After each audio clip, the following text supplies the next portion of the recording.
Bienvenidos a Venezuela al Día, el noticiero que conecta a los venezolanos donde quiera que estén. Estos son nuestros titulares. El terremoto en Venezuela destapó otra crisis. Miles de damnificados presionan al chavismo para que cambie su ley de alquileres. Mientras empieza la reconstrucción de La Guaira, estudiantes de la Universidad Central de Venezuela libran otra batalla para mantener con vida la ayuda médica. Diseñadores hicieron de su taller de alta costura en Maracay un lugar para atender una de las necesidades más difíciles que dejó la tragedia. Miles de familias sobrevivieron al terremoto, pero ahora enfrentan una nueva pesadilla. No saben dónde van a vivir.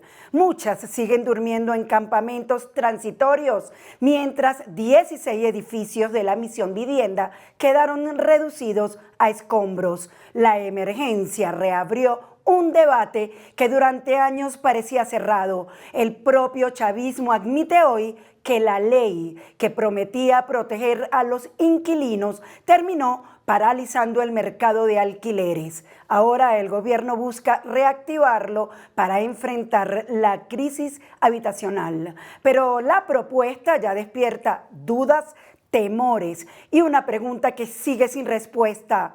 ¿Quién les garantiza un techo a los damnificados?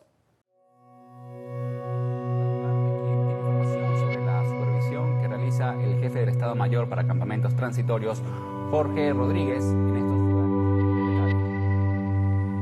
En el corazón de Petare, la unidad... Tras el doble terremoto, la emergencia habitacional desnudó un país sin techo y desenterró viejos fantasmas, las expropiaciones. Lo inédito ocurrió después de 15 años. El Rodrigato admite que la ley de arrendamiento de Chávez no solo fue regresiva, sino que liquidó el mercado de alquiler en Venezuela. Hay un número de hasta 200.000 viviendas en Venezuela que no están siendo alquiladas porque la gente, las resguarda porque en efecto es muy regresiva la ley con la que contamos. Tenemos que reformar la ley para que la gente se sienta más segura en el momento de alquilar vivienda.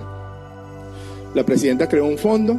El chavismo siempre negó el temor, pero la ley de 2011, ya derogada, nació con la promesa de proteger al inquilino, congeló precios, limitó cánones, complicó desalojos. Los propietarios quedaron sin defensas. Si tú le alquilas tu vivienda, esa persona que digamos que está en el exterior o que tiene una vivienda que quiere alquilar, es un contrato de palabra, porque una vez que tú metes a alguien allí y conciertas un canon, si al final no te lo paga o pasa el tiempo que estaba estipulado y se mantiene esa persona allí, no tienes forma de sacarlo. Ahora el gobierno promete reactivar el mercado con la ley de régimen especial aprobada en primera discusión, pero en redes la polémica está desatada. Miren, estoy sorprendida del valor de las propiedades, de los apartamentos, de las casas post-terremoto. O sea, pero no puedes vender así. Para reubicar familias que no se quieren ir porque no tienen papeles para otro lado, pues no se pueden ir para otro país porque no quieren irse, porque quieren quedarse en la recuperación de Venezuela. Demasiado caro.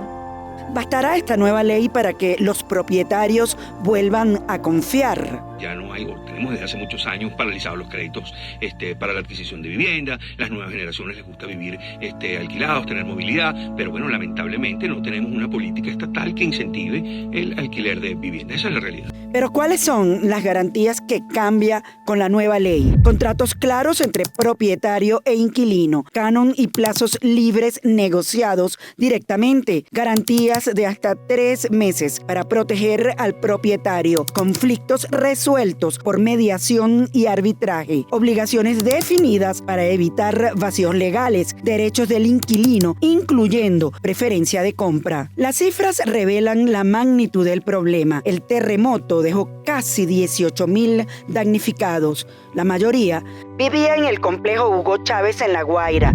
Hoy, entre campamentos transitorios, su mayor temor es no ser reubicados. Yo tengo miedo, yo vengo de la tragedia del 2010, tuve 3 años en refugio, confiando de que mis gerentes de país me iban a dar una cosa, porque ellos lo vendieron como que si esto era antisísmico. Cabe destacar. Esto es una zozobra, dormir en la calle no es fácil. Y queremos una respuesta pronta porque todo el sacrificio que tuvimos para tener nuestra vivienda y perderlo así en poco, entonces no. La reconstrucción no será solo levantar nuevas viviendas, también significa devolver la confianza a propietarios que prefirieron dejar sus inmuebles vacíos antes de alquilarlos. Todo se desplomó, todo eso fue terrible.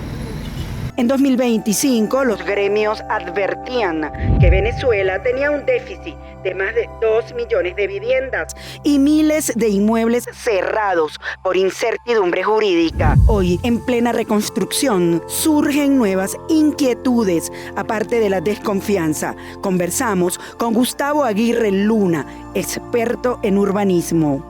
La Asamblea Nacional está trabajando en 2 leyes, que es la ley de alquileres y la ley de la estafa inmobiliaria. Bajo esta nueva ley, existe el riesgo de que el Estado quite viviendas privadas para entregárselas a terceros. No creo, de verdad no creo que esa sea una preocupación válida. Puede ser, mira, aquí se ha especulado 1000 cosas, las personas dicen que bueno, que va a caer nieve y no hay que creerle a lo que vean en las redes sociales, hay que creer la información así, la que ustedes transmiten, lo que transmiten periodistas y canales oficiales que tienen prestigio en Venezuela, en cualquier parte del mundo, de cómo se maneja la noticia y la información social. No, hay que creer, además ver la publicación oficial que sale en la prensa, del Ejecutivo Nacional, de las distintas cámaras, de la banca, Cámara de la Construcción. Es decir, tenemos que tener calma, sabemos que puede haber mucho desespero, pero las cosas hay que tratar de hacerlas bien. Y una forma es eso, tranquilizar a las personas. Pero el debate no termina ahí. En redes sociales, muchos han vuelto la mirada hacia el artículo 115 de la Constitución, que contempla la figura de la expropiación, alimentando el temor de que el Estado pueda quitarle la vivienda a sus propietarios. En Venezuela, la expropiación existe desde hace muchísimos años. Yo trabajo en un organismo nacional, el Instituto Nacional de la Vivienda, y en el Ministerio de Desarrollo Urbano, en la era de la democracia, en la cual había organismos que se expropiaban por utilidad pública, terrenos y edificaciones, lo que para el metro de Caracas, cuando se construyó el metro en los 80, hubo que expropiar muchos inmuebles para poder pasar el metro. Eso es normal. Así que entonces no nos debemos alarmar que eso suceda. ¿En qué casos podría aplicarse la expropiación y bajo qué condiciones? Por utilidad pública, ya que mira, ahí no puede construir nada. El Estado venezolano, a través del gobierno de turno, le va a hacer un avalúo y le va a pagar el inmueble a los propietarios porque ya no pueden construir allí, porque de repente, si hay unas condiciones físicas, mecánicas, geológicas del suelo, con lo cual es imposible construir sino un parque o una plaza, bueno, eso es lo que hay que hacer, no podemos estar empeñándonos en que vamos a seguir construyendo, por ejemplo, en Venezuela, como le digo, la expropiación es un derecho que tenemos todos a que nos paguen si por una utilidad pública una propiedad nuestra tiene que ser utilizada. Así que no es cierto que todo va a ser así, no. Que pueda pasar, sí, no puedo descartar que haya una zona en particular que coincida que cuando hubo el deslave fue muy afectada, que además tiene suelos muy malos o muy arenosos que entran en resonancia con un sismo, pero que adicionalmente la geología y la geomorfología me dice que el suelo no es apto para construir. Bueno, no podemos ser tercos.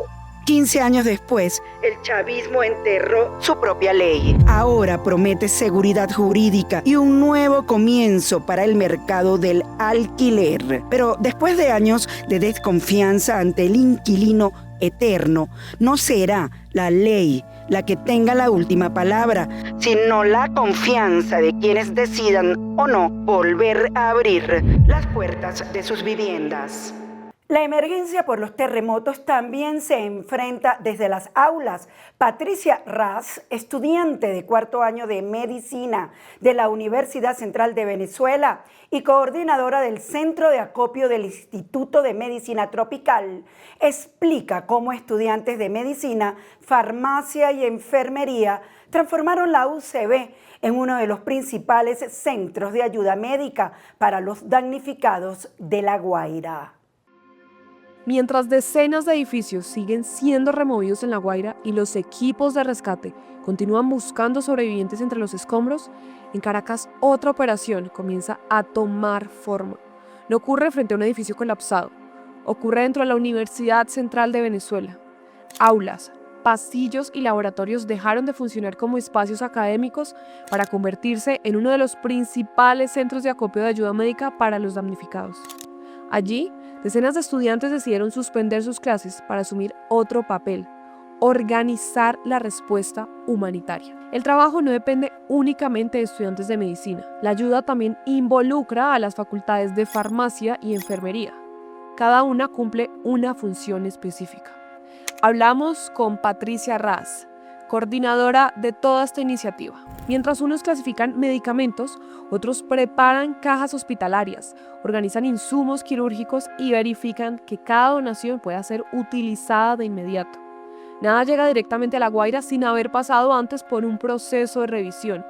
Medicamentos vencidos o abiertos son descartados. Todo debe cumplir condiciones mínimas para garantizar la seguridad de los pacientes. Pero el trabajo no termina cuando cierran las puertas del centro de acopio. Cuando cae la tarde comienza otra jornada. Los voluntarios cargan camionetas con medicamentos, alimentos e insumos médicos y descienden hasta las zonas afectadas. El regreso casi nunca ocurre antes del amanecer. Después de recorrer diariamente las zonas devastadas, Patricia asegura que la emergencia sigue siendo enorme. Los rescatistas continúan encontrando sobrevivientes, mientras al mismo tiempo deben recuperar cuerpos entre los escombros. Por eso, explica, las fases del desastre prácticamente terminaron superpuestas. La necesidad tampoco termina en los lugares donde colapsaron los edificios. Los hospitales permanecen recibiendo pacientes amputados, personas con infecciones, adultos mayores que perdieron sus tratamientos y familias que ya antes del terremoto enfrentaban dificultades para conseguir medicamentos. Los antibióticos, la insulina y los tratamientos para enfermedades crónicas desaparecen casi tan rápido como llegan. Sin embargo, la preocupación más grande no está necesariamente en el presente, está en lo que vendrá después. Patricia explica que, según la medicina de desastres, existe un momento en el que la solidaridad internacional comienza a disminuir, mientras las necesidades continúan creciendo. Y, asegura, ese momento ya empezó. Por esa razón, muchos de los estudiantes decidieron detener temporalmente su formación universitaria, no porque abandonaran la medicina, sino porque justamente decidieron ejercerla antes de graduarse. Mientras las clases esperan para regresar, ellos siguen organizando cajas, descargando donaciones y recorriendo hospitales, porque entienden que la emergencia no termina cuando dejan de aparecer titulares, y que muchas veces la etapa más difícil comienza cuando el resto del mundo deja de mirar. Bueno, yo ahorita estoy cursando cuarto año de medicina aquí en la UCB. Estoy como coordinadora del Centro de Acopio del Instituto de Medicina Tropical en conjunto con la gente de la Federación de Centros Universitarios. Estamos trabajando de la mano. Ellos se encargan de todo lo que sea no perecederos, colchones, ropa, comida. Y nosotros aquí en Tropical, como somos estudiantes de medicina, nos encargamos de lo que es medicamentos e insumos médicos. Estamos trabajando de la mano con la Facultad de Farmacia, que ellos son los que se encargan de todos los medicamentos y de expedirlos, y con la gente de la Facultad de Enfermería, que son los que se encargan también de armar más que todo las cajas hospitalarias y las cajas de primeros auxilios, y están también encargados de la parte de insumos médicos. Aquí en el centro de acopio son como 30 estudiantes de farmacia, 30 estudiantes o más de enfermería, y estamos los de medicina, que más que todo somos los coordinadores del centro. Y bueno, somos el centro de acopio más grande de Caracas.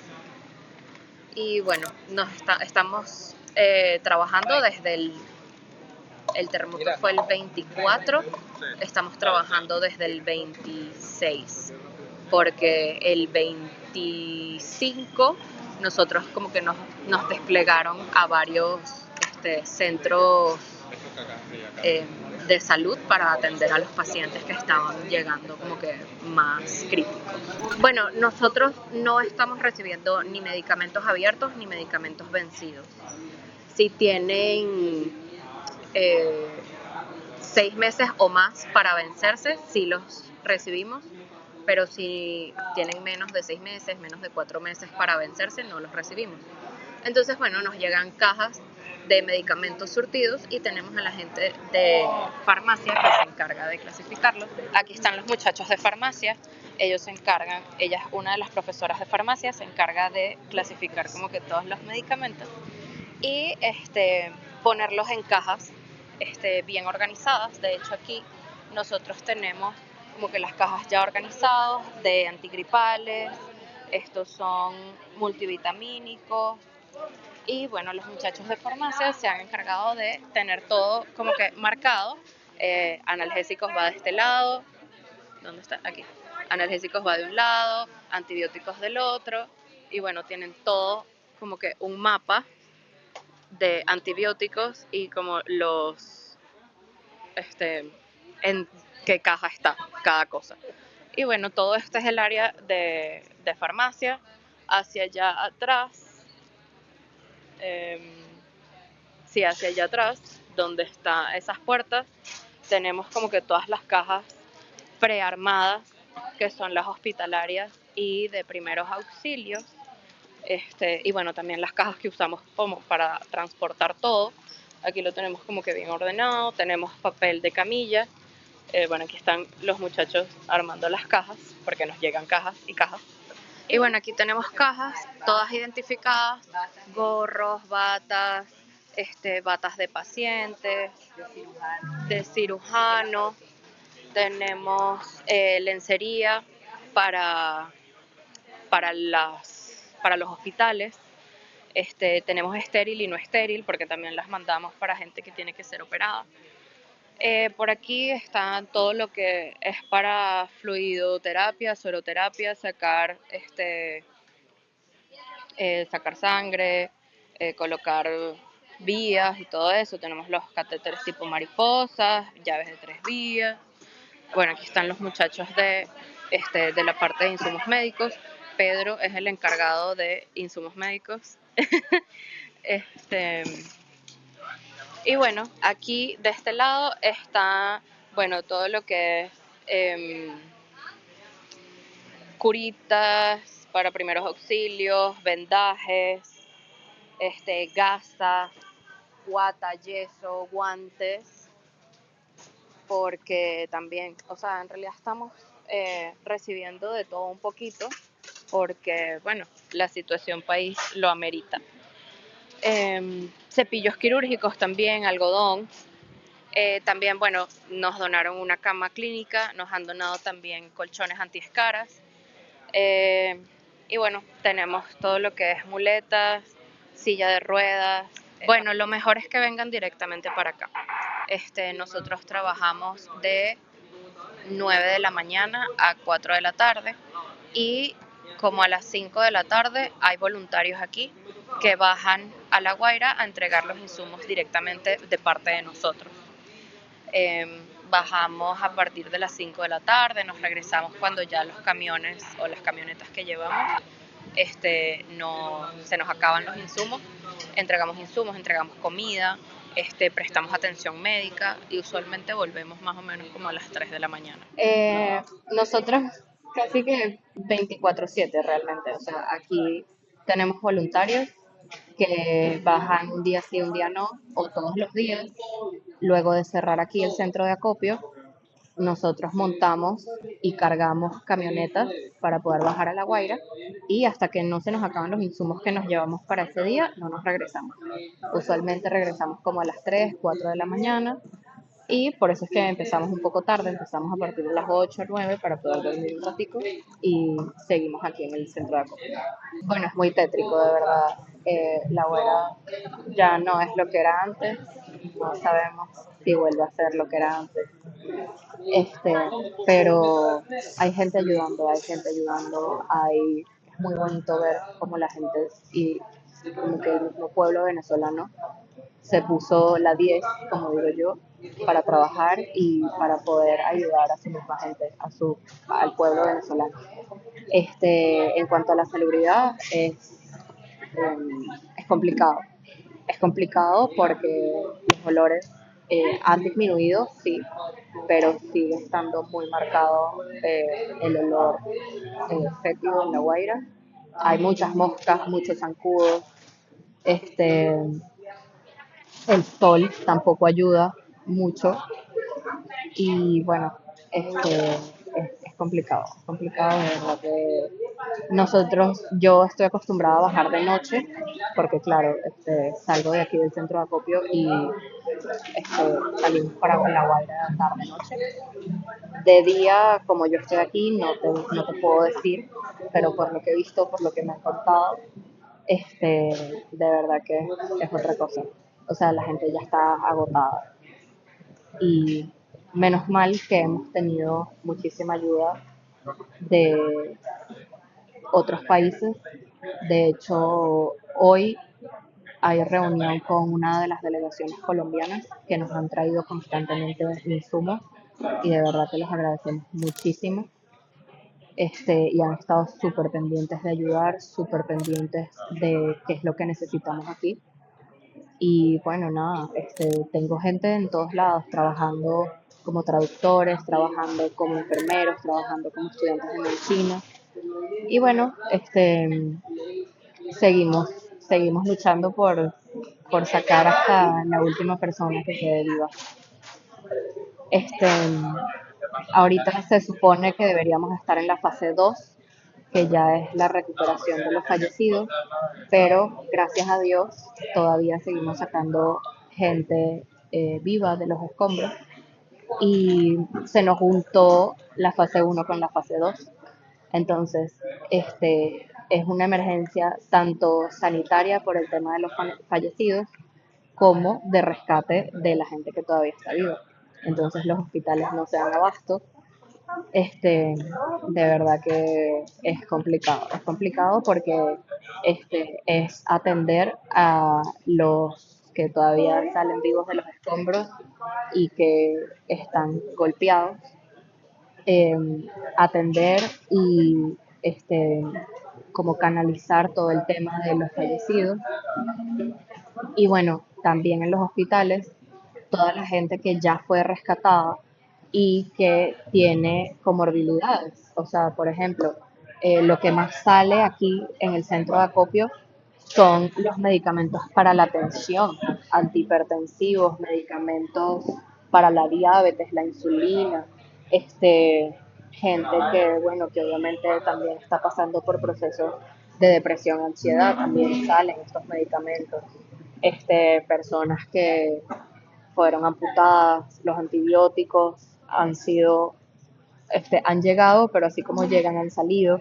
Ahorita, por ejemplo, vino un paciente, un familiar de un paciente que fue amputado y tiene una infección que está justo aquí en el hospital universitario porque hay un paciente amputado que necesitaba 43 ampollas de cefepime.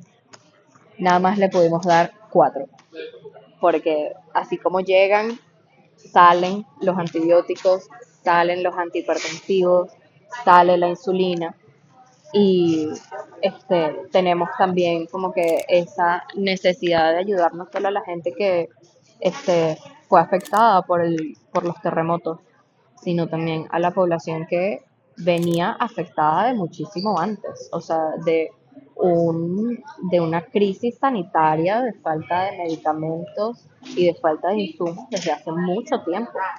Y hay algo que tenemos que considerar aquí también, que es que no han pasado los 90 días después del terremoto, después de la catástrofe. A los 90 días es que se empiezan a ir las delegaciones, se empiezan a ir los médicos que vinieron a ayudar, empieza a bajar catastróficamente la cantidad de insumos y de medicamentos que se donan y a los 90 días es cuando nos las vamos a ver más complicado, porque es el momento en el que ya se acabó todo en los hospitales. Entonces nosotros tenemos que también racionar, entre comillas, porque no es racionar, nosotros no le racionamos los medicamentos a nadie, nosotros le entregamos lo que necesite la gente en la cantidad que necesiten, pero sí tenemos que estar pendientes de todas estas cosas que se van necesitando. O sea, en medicina del desastre uno estudia una curva que es la curva de necesidades y la curva de donaciones después de un desastre como este.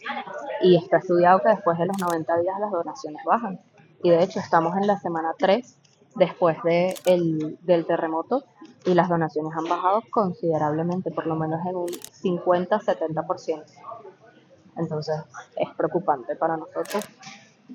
Bueno, nosotros aquí los estudiantes de medicina estamos parados en cuanto a actividades académicas, por lo menos hasta el 1 de septiembre. Yo creo que eso se va a extender porque viene una crisis muy fuerte de medicamentos, de insumos que nosotros vamos a tener que pagar. Nuestro canal aliado, Noticias Caracol, nos trae la historia de una madre y su bebé de 18 meses que cayeron del piso 8 de su edificación y sobrevivieron casi 2 días bajo los escombros, hasta su rescate por parte de miembros de Protección Civil. La periodista Beatriz Adrián habló con los protagonistas. Con tan solo 18 días de nacido, Juan David lloró con fuerza bajo los escombros, como pidiendo auxilio. Dale. No sueltes aquí. Okay. No sueltes. Mantén tensión. Este bebé resistió en el pecho de su madre más de 30 horas bajo placas de cemento tras el terremoto, y así fue su rescate. Viene el bebé. Voy, agarra aquí. Este rescatista de Protección Civil fue el primero en recibirlo en sus brazos, luego de cavar por horas junto a familiares, una imagen que asegura no olvidará jamás. Yo agarro el bebé y lo pongo del lado derecho y después lo acomodo hacia el lado izquierdo y empiezo a revisarlo para ver si tenía alguna lesión, alguna herida, algo. El bebé, gracias a Dios, no tenía nada. De tanto escombro y de tanta broma, él abre los ojos y sonríe conmigo. Después vino el rescate de Dayana, la madre. Con sus piernas atrapadas pensó que no lo lograría y comenzó a dar instrucciones para que cuidaran de su bebé. Ya para ese entonces no importaba si me salvaban o no a mí. O sea, ya con mi tranquilidad de que habían sacado a mi bebé y de que yo había logrado tenerlo con vida hasta su rescate, para mí ya era... Ya yo había ganado. Lo que les digo es, por favor, denle fórmula. No he salido yo, no se ha alimentado, necesito que se alimente y no sé si voy a salir. Pero los rescatistas ni sus familiares se rindieron y con doble rotura de ligamentos en su pierna y heridas leves en su cuerpo, lograron sacar a esta madre de un túnel de unos 4 metros y con muy pocas herramientas. Bueno, el rescate de Dayana fue un poquito complicado, ya que ella tenía parte de un banquito. Banquito tenía incrustada una base de televisor donde la tenía incrustada en el muslo. Si movíamos el banquito, se venía la estructura. Fue la mejor bendición para nosotros a partir de ese momento, porque fue, como quien dice, el apoyo, el trampolín para mantenerlo. Por esta razón, hoy, 24 días después del milagroso rescate, este equipo de Protección Civil acudió a visitar a Dayana y a su bebé Juan David, y de nuevo renovaron energías, tras sostenerlo sano y salvo de nuevo en sus brazos, hoy ya sin escombros y con una vida que reconstruirán paso a paso, mirando al presente y al futuro.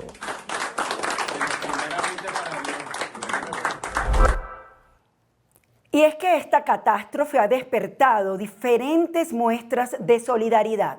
En Maracay, un taller de alta costura transformó su trabajo para responder a una necesidad que surgió en medio de la tragedia. Esta es la historia de cómo un oficio encontró un nuevo propósito. El sonido de las máquinas sigue resonando en este taller de Maracay. Las costureras crean con sus manos, pero ya no confeccionan vestidos. Hoy, cada puntada tiene un propósito diferente. brindar dignidad a quienes perdieron la vida en los terremotos que sacudieron Venezuela. La tragedia, estábamos justamente en el estado de shock porque fue una tragedia inminente y necesitábamos entender qué podíamos hacer, lo más importante desde nuestro valor, desde lo que nosotros sabemos hacer, y en este caso era coser, poner a trabajar mi equipo y aplicar este plan de acción. Pero ir a la zona cero de desastre cambió completamente la perspectiva, no solo mía como director creativo, sino de todo el equipo. Quisimos tener esta voluntad al 100% y poder trabajar a que todo fuese en función de esta ayuda. Los hilos de colores y las telas de alta costura fueron reemplazados por polietileno de alta resistencia. En pocos días, las 22 costureras del taller transformaron su trabajo para fabricar cerca de 200 bolsas mortuorias diarias. Cada una lleva adherida una estampa del Sagrado Corazón de Jesús, un símbolo de fe y esperanza para las familias que enfrentan el duelo. Hasta el momento, 1000 unidades han sido entregadas a medicina forense, rescatistas y familiares que buscan una despedida digna para sus seres queridos. Pues la verdad fue fuerte cuando nos dieron la noticia de lo que íbamos a hacer, pero a la vez sentimos que estamos haciendo un bien para personas que lo necesitan, pues que ya no están en este mundo, pero es una manera como de apoyar ese dolor que está ahorita. A cientos de kilómetros del taller, la realidad es otra. En La Guaira, las jornadas de búsqueda continúan entre montañas de concreto, mientras rescatistas y voluntarios hacen todo lo posible para recuperar a las víctimas. Es en ese escenario donde cada una de estas bolsas encuentra su destino. Es útil para poder ayudar a la familia y bueno, también es algo que no se alcanza tan fácilmente. Aunque el dolor permanece, también lo hace la voluntad de quienes se niegan a ser indiferentes. Son esas acciones nacidas del compromiso y la empatía las que mantienen vivos la esperanza de un país que aún busca levantarse. Por otro lado, la transición democrática en Venezuela comienza a entrar en una nueva etapa. El secretario de Estado de Estados Unidos, Marco Rubio, aseguró que el proceso arrancará oficialmente a principios de agosto. Al mismo tiempo, el senador Bernie Moreno sorprendió al plantear una posible fecha para las próximas elecciones presidenciales.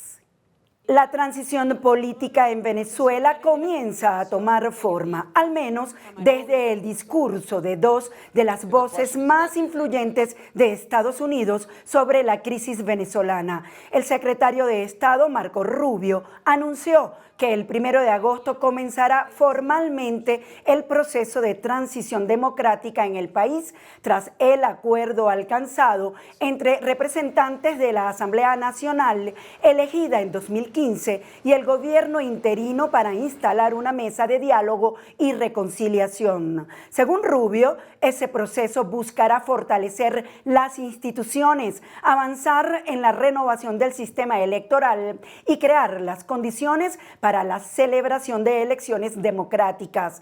El funcionario aseguró que Washington acompañará de cerca esta nueva etapa y calificó el acuerdo como un paso importante hacia la estabilización y la recuperación del país. Los primeros encuentros oficiales están previstos para la primera semana de agosto. Las declaraciones llegan apenas una semana después de que el oficialismo y representantes de la Asamblea Nacional de 2015 anunciaran una agenda conjunta de trabajo para impulsar reformas institucionales y electorales en medio del proceso de reconstrucción tras los terremotos que afectaron al país. En paralelo, el senador republicano Bernie Moreno abrió el debate sobre un posible calendario electoral. A través de su cuenta en X, el legislador colombo-estadounidense planteó que las elecciones presidenciales podrían realizarse el próximo 24 de julio de 2027, una fecha que coincide con la conmemoración del natalicio de Simón Bolívar. Moreno hizo la propuesta al agradecer públicamente a Marco Rubio por impulsar el inicio de la transición política en Venezuela. Hasta el momento, esa fecha no constituye un anuncio oficial ni hace parte de un cronograma confirmado por las autoridades venezolanas o estadounidenses. Se trata de una propuesta política del senador, mientras continúan las conversaciones para definir la hoja de ruta de la transición. Por ahora, el inicio de las conversaciones, previsto para agosto, representa el siguiente paso dentro del proceso anunciado por Washington, mientras la posibilidad de unas nuevas elecciones en Venezuela continúa sin un calendario oficial definido. Hasta aquí Venezuela al día. Como siempre, les agradecemos su apoyo por seguirnos a través de todas nuestras redes sociales y nuestro canal de YouTube, @Venezuela al día oficial. Soy Yasmín América Velasco y recuerde que donde está un venezolano, está Venezuela al día.